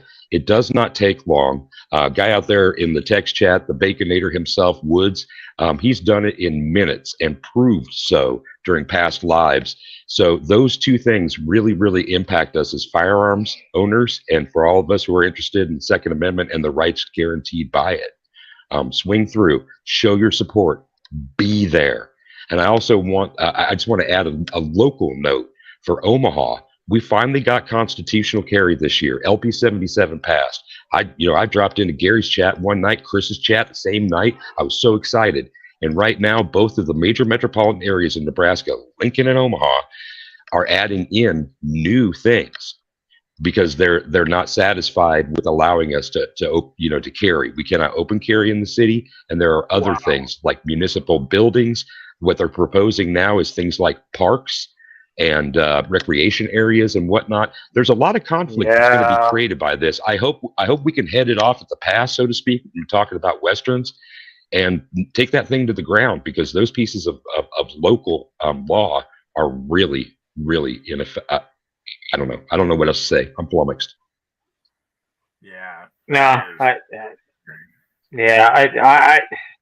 and I was hoping they weren't going to touch that, DJ. I was hoping it was just going to just stand, but I just knew between Lincoln and Omaha, I just knew something was going to brew up and concoct on that. And I knew something was going to P.O. me off about that. Well, take that energy, that P.O. energy, and put it into something. Go ahead and write to whoever it is that you need to, the mayor's offices, city councils. Okay, great. That's awesome. I'm trying to get people to turn out for the public hearing on the 31st of October here in Omaha. So I don't know if there's a lot of Nebraskans or anybody in commuting distance kind of thing, but I would love to have as many people as possible be with me on that day and offer testimony. Well, if I'm done with harvest by then, which hopefully I am, hopefully I'll be standing with you, brother. Right on. Appreciate it, Pat. Have you talked to Travis P11? No, sir. Okay. He's in Nebraska too. Him and Defense Dad. Defense Dad, and those guys. Yeah. Yep. They got Lincoln covered, I would imagine. But if they want to come on down, and after party, to drown our sorrows or, celebrate the fact that we participated in our government to protect our rights, drinks are on me, fellas. You bet.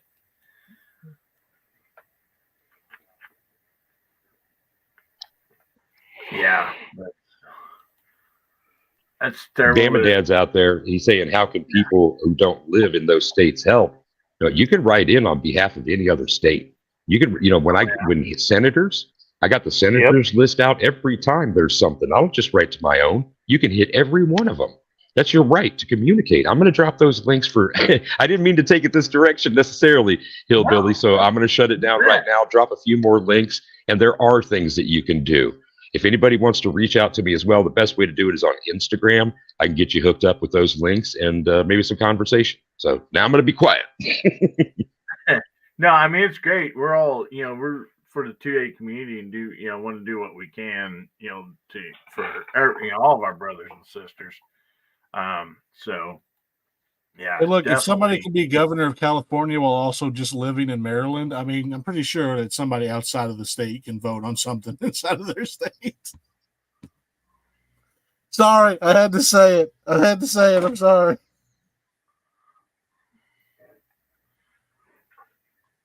Well, heck, California lets people vote who aren't from this country. Oh, or even in the country legally. I'm not going any further than that. I'm not going any further than that. I swear to God, I'm not going any further than that. Hey, Boom, Bubba, go easy. And, Bubba, go easy. The Vince dad, did you? Yeah, he said he just got in here. You didn't know what you were talking about. Nebraska. It's local.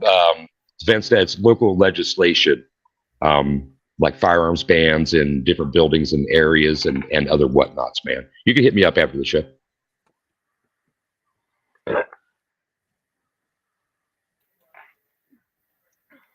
You betcha. I got something that's related to film, if you don't mind. You bet. What's something, y'all, that you wish you could have seen in the theater? Either you missed it or it was before your time kind of thing. What would you like to see? And Chris, I got to see Star Wars in the theater more than once, and that was a wonderful experience. But, any of the, I'll just make it general, any of the monster movies and weird-ass sci-fi stuff from the 50s, I'm there. I wish I could do marathons all day long. I love it. Let's see. What movie would I want to see in theaters that I didn't get to see? Let's keep this R-rated at least, okay? I'm not gonna R-rate. Come on, come on, man. Anyway, I would have loved to have been able to see Sound of Freedom. I would have loved to have been able to see Sound of Freedom. That's what I would have loved to have been able to see in theaters. But all the theaters said that we can't play something like that. Kind of makes you wonder why.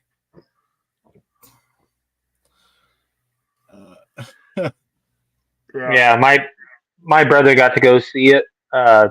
There's a little theater just town over, and he said that was a really good movie, eye-opening,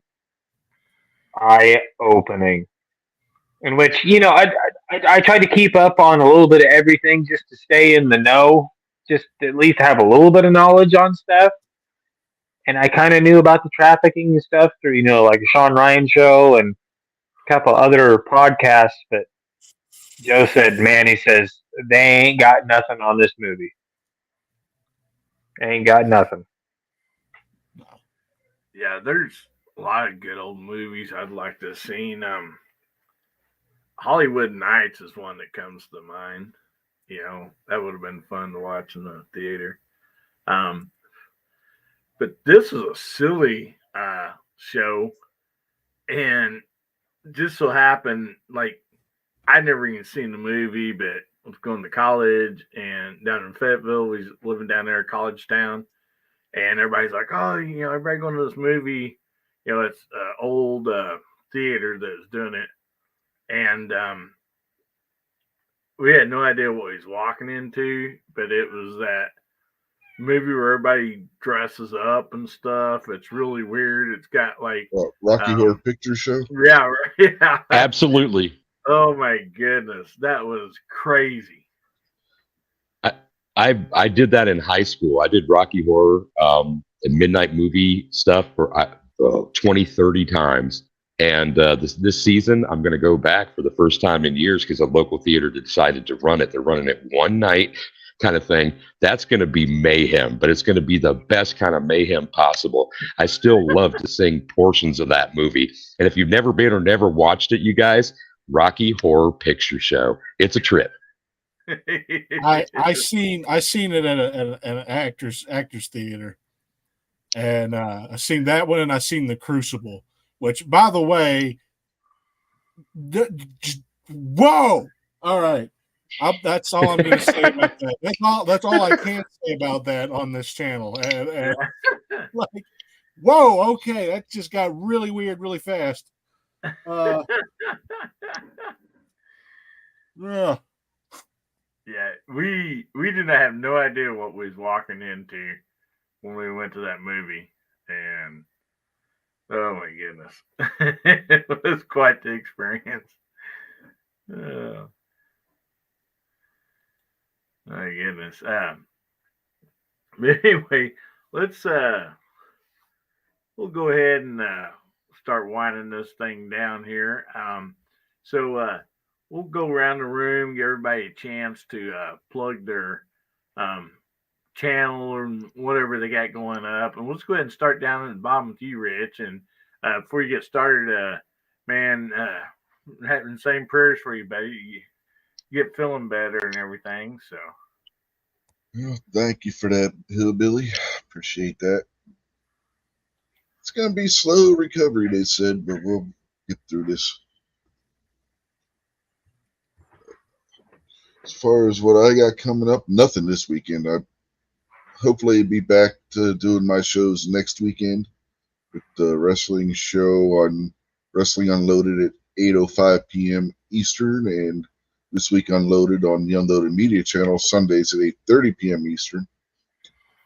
And as soon as the doctor lifts my ban on doing videos, I got to get the craft poster video done for the CZP10C, the final review on that. So I got that I have to work on within the next few weeks as well. So that'll be coming out. That's about all I got coming up right now.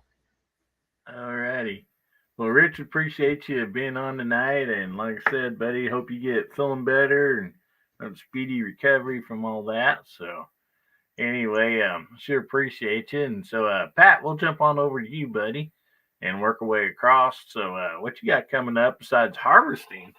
And harvesting, I know, can be a chore and a lot of that, but there's a reward that comes right after that, don't it, buddy? Yeah, definitely. No, it's just one of those things. It's always a long drawn out thing, especially when you're harvesting with your cousins and your neighbors and everything, trying to get everybody's crops in and everything. You know, it's a group effort, so it's just one of those things. If the weather cooperates, you can get it done halfway decent. If not, then you can drag it out till uh, New Year's Day or past, depending on what the weather does. Uh, Hopefully not this year, but no, thanks for having me on tonight. As far as what I've got coming up, I've still got some Thunder on the Prairie videos to come out, especially with one of the panel members here, Gizzard Gary, that I've still got to release yet. I've just been trying to do some different ones, throw in some 3-wheeler ones and some off-road ones and do some gun ones, and so but anyway, yeah, that's what I got coming through the pipe. So I got some loaded up, ready to go, just got to release them. But other than that, I'm not creating anything right now. I'm just trying to get stuff done. So I got lucky that I got to come on tonight. We got done at a decent time, and so but yeah, thanks for having me on, and great discussion. Love the movie deal tonight. So yeah, thanks for having me on, bud. Well, thank you so much for being on, Pat. Always appreciate you, buddy. Guys, go over there and check out Pat's channel, and a lot of good stuff over there. Great stuff. Him and Rich, both of them. and get subscribed. And also, as we're going through the panels and stuff here, if you're watching on a rewind or whatever, these people in these side chat, most of them all have wonderful YouTube channels. So you see their name over there, go check them out also, and you won't be disappointed. So DJ, how about you got anything coming up, buddy? Well, I'd like to be responsible for helping out a couple other folks. And before this chat on Saturday night on the A Great Start Shooting School channel, Brooke Cheney, she was on tonight. She hosts a discussion about suicide awareness, and she makes it a lot lighter than the subject is, y'all. It's mental health awareness and stuff. It's a small group that meets there. Please take a little bit of time. If you're getting ready for Hillbilly Show, drop in and see Brooke. On Sunday, early evenings on the She Fires channel, she's now hosting Fireside Chats. And that's a good time, helping out a little bit with that. Guns and Barbecue will be closing out the Almost Nightly Firearms Expo with episode number 300. And it's been a great ride. It's been a wild one, and hate to see it end, but that's apparently what's going to happen. Also, tonight on the DM Foss channel, it's a mouse party. Everybody swing by. It's an early morning thing. If you're a night owl like me, hoot, hoot, let's get her done. Everybody, Hillbilly, great being a guest here again. Thanks for being the host every week. And to all y'all, be safe, have fun, carry your guns, and rock. I'm out. All right. Well, thank you, DJ, so much, buddy, for being on. Always appreciate you. And thank you for all you do for the 2A community and for everybody else, man. You're always, helping out everybody. And just like DJ said, don't forget, later on, got DM Foss's show coming up. It's a lot of fun. Make sure you check that out. So appreciate you, buddy. So Chris, what you got coming up, buddy? First off, man, thanks for the invite. I had a great time tonight. It's always a fun ride just to get to hang out with such an awesome panel. Side chat out there is awesome. I have a lot of aim day videos coming out where I was at today. So cool getting to hang out with Fluffy out there. He's still out in the side chat. Right. Always got stuff coming up, but I really appreciate the invite. I had a lot of fun tonight. Thanks for doing this, Hillbilly. Oh, you bet. Well, sure appreciate you being on, and I enjoyed your chat the other night, and hopefully, you get that back up and going. I think you said every other week or something, maybe, or on Wednesday nights. Yeah, we're gonna shoot for every other week now. Awesome. Well, it's a lot of fun, guys. I don't know how you've not missed Chris from 740. I don't know how you missed his channel. But if you have not seen it, been there, get over there and check out his channel. Get subscribed. A lot of great content there. Great guy. And so anyway, I appreciate you very much. And Chris, and yeah, these guys are throwing out I want to win out here. I usually don't do the monthly contest on the side chat. I want to win, but hey, why not? I said any of my videos, you comment I want to win, then you're eligible in the monthly contest. So anyway, I got you guys. I'll write your names down. Anyway, Gary, what you got coming up, buddy?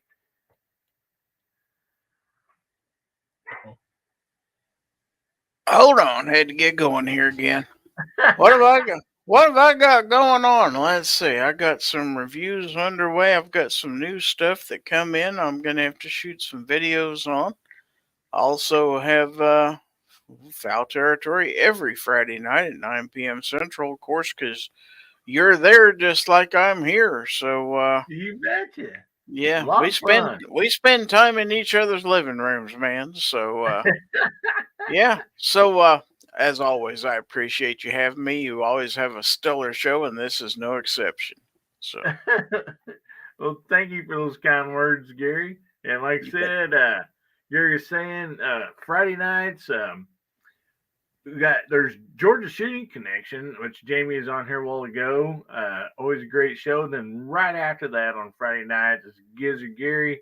And so it's always a fun Friday night for me, watching those shows and everything. So anyway, appreciate it. Go over and check out Gary Gizzard, get subscribed. Great content. And I sure appreciate you, buddy. So Bubba, what do you got coming up, bud?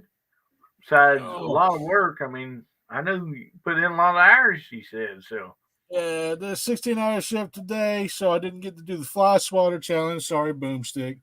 But I do have the pages printed out, so it is going to be done. It is going to happen. Boomstick's going to hold you to that. You know that, right? I'm never getting away from that. I got 10 sheets printed out. I'm going to try 10 different guns. I'm even going to try pistols on it as a joke. Yeah, he's going to shoot from 10 foot away, Boom. I'm going to 25 yards for the pistols. I think it's fair to do 25 yards for pistols. I think it is. No scope, it's pistol. I mean, just saying. All right. But I had a lot of stuff coming up through this week that's been just it's not been a good week for me, to be honest.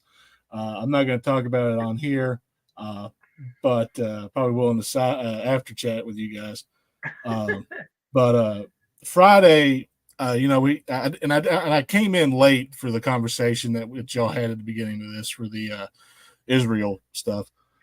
I just want to say that I had a friend, and I always talk to Agilite people and stuff like that, and they make a lot of stuff for the Israeli Defense Force, and I've gotten to know quite a few people from the Israeli Defense Force through that. And one of my friends, I was told Friday, right before I went in for the 16-hour, that he had passed away during one of the ops, and I can't say his name to protect the anonymity of his family. I can't say his code name to protect the anonymity of his family, but he passed away recently. They were saving some kids, and they had to leave him behind because he was shot and could not make it to the truck. So the kids were saved, but my buddy lost his life saving kids. So that's one way to go. That's the best way to go out. So prayers for his family, prayers for Israel in general. And even for Hamas's side, because I know there's civilians that's going to be hurt that don't want nothing to do with this, right? They want nothing to do with this. So prayers for them as well. No matter what you believe, prayers for them as well. The civilians don't want no part of this. This is stupid and atrocious. So, prayers for both sides, for the people that want nothing to do with this, that aren't trying to fight over stupid ideologies and ideologues and stuff of that nature. So pray for both sides. But other than that, everybody else's channel here, way more worth watching than mine. But if you want a couple of laughs, you want to see my split personality disorders, come on in. But y'all take care. Stay safe. Stay armed. Stay two-way strong. Have a fantastic weekend and a fantastic week. Keep getting at it. I got nothing else. Well, thank you so much, buddy. And thank you, Bubba. Sorry to hear about your friend, man. That's just, no other way to say it than, wars just suck. I mean, not only are soldiers killed, but also, innocent civilians. And so, it just, it's bad that we have to go through that they happen, but we all know we're not perfect and we don't live in a perfect world, that's for sure. And so, anyway, I want to just leave y'all, hopefully on a good note. I hope you guys got to come here tonight. Put aside, some, worrisome thoughts or something, and just have a good time with us. We appreciate y'all so much. I mean, we always have such an awesome, loving panel. the side chat is second to none. I mean, you guys just rock. I mean, I wish I could say as good as DJ, rock. Yeah, I'm not even going to attempt that. But man, the side chat, you guys are just awesome. I just want to thank you guys and everybody that watches the rewind and everything. I mean, it's just, I appreciate y'all so much. This community is just such an awesome family, and I'm so happy to be a part of it. It's just a blessing. And we hope that we made your day better, your night better, actually. We hope we made your night better tonight by being here on Guns, Beer, and Therapy. And I just want to thank you all. And so, saying that, we're going to head out here and let me get this ready. So, anyway, remember God, family, and country, and make somebody's day better, will you? If the good Lord's willing, the creeks don't rise. We'll see y'all again. We love you, Hillbilly Nation. Everybody say good night. Take care.